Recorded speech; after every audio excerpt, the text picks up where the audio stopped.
Bərdənin güya yaxşı oğlanları pul göndərir, kart qoyur, gedir məsələn 10.000 pul göndərdilərsə, 10.000 pul göndərdilərsə, 9.000'ini endraqan delirlər cibə, 1000 manatlıq sumkanın biri 50 manatdan 20 dənə sumka düzəldirlər və maşın götürən qoyub paylayırlar. Yarım kilo ət, nə 1 kilo ət, biraz meyvə, çörək, nə bilim, nə makaron.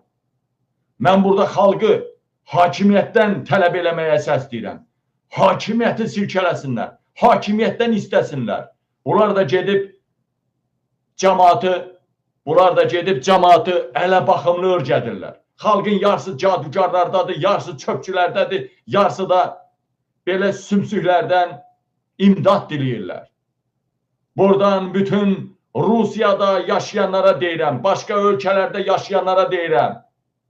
Bir dənə Valikin balasını görməyim, bir dənə Soskanın balasını görməyim.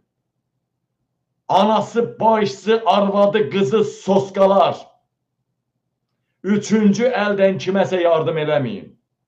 Birbaşa yardıma ehtiyacı olan adam kəndində, kəsəyində varsa, özün gələndə yardım eləyərsən.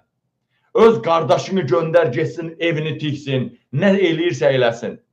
Amma hansısa kart qoyub, hansısa sosial şəbəkələrdə kart qoyaraq, hansısa özlərini güya xeyirxah adam kimi göstərən o yaramazlar vasitəsilə yardım eləməyin. Baxın, həmən bu Elşən Mustafayev özünün evini lüks düzəltdi. Oğlu İnamarkada gəzir. Mənim nəslimin gəzənmədiyi İnamarkada. Oğluna saray kimi ev tikdi. İndi də Bakıda deyirlər ev alıbdır. Ya da almaq ərəfəsindədir. Zırramalar. Bu bir toyuq damı tikənməyən haldaydı. Bir 2-3-4 il bundan qabaq. Xeyriyyətçiymiş bu. Xeyriyyətçi oğraş qazanır, gedir qazandığı puldan xeyriyyətçilik eləyir. Daha kart qoyub kimlərdənsə alıb paylamır, özü də oradan qidalanmır. Xeyriyyətçilik eləyirmişlər. Bunun bizə zərəri nədir? Adama deyirlər, qabi sən soğan yeməyibsən, için niyə göynüyür? Bunun zərəri nədir?